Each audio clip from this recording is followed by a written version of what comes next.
At one end of the scale, Soft Body puts you in that serene, almost meditative frame of mind as the combination of calming analog soundscapes and abstract visuals cause your mind to melt into this zen-like trance. And then there's the other side that flips a switch and puts you into survival mode when you as a player are engaged in bullet hell entanglement with only your reflexes and patience to keep you in check.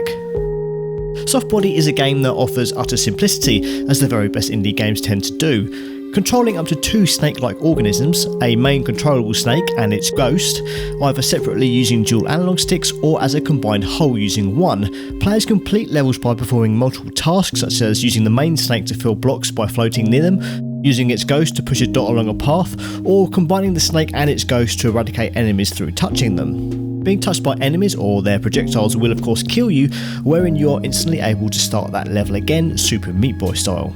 And that's it really. There are a few nuances to these mechanics, with both snakes having their different uses, and in those instances where the 2 organisms are split, there is an added level of complication, ensuring that your main snake avoids harm while controlling the ghost to achieve other tasks.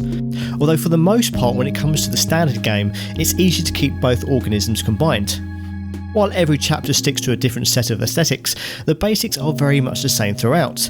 The early tutorial plainly explains the rules of Soft Body's world, slowly introducing each mechanic to the player, while the early stages generally ease you into the more complex implementations of those requirements. Once you have those rules figured out, all it takes is a little bit of intuition to figure out what is being asked of you. The reliance on bullet hell mechanics become ever more prevalent as the hordes of enemy geometric shapes and their deadly bullets gets larger and more aggressive. If you've ever made a pacifism run in Geometry Wars, then you'll know pretty much what to expect.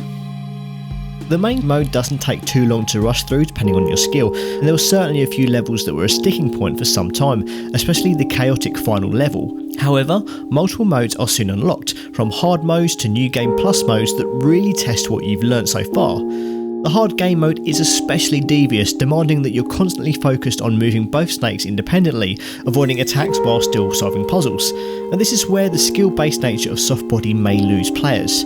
Your mileage with the game rests entirely on your reflexes and ability to multitask, while hard game mode multiplies this need even further. While death only lasts less than a second, those without the necessary patience may find themselves frustrated at replaying the same level over and over again. But before it gets to that point, the early stages of calm puzzle solving and light bullet dodging are a joy. While indie games with electronic soundscapes and abstract visuals are well-worn territory by this point, it's the way that Soft Body puts everything together that lets you see past that perceived unoriginality. As a game that harkens back to simple arcade gameplay, it only makes sense for the presentation to be simple as well, especially when so much can happen on screen at once. Now, I did have some issues with certain puzzle elements blending in with projectiles, but for the most part these basic graphics help keep things as uncluttered as possible. Each chapter has its own uniform style of abstract geometry and use of colour, which does help to keep things just a little bit fresh.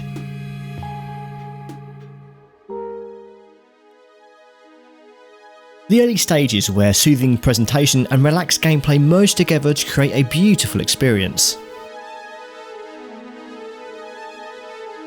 The later areas where things get more intense and chaotic, and admittedly not as enjoyable.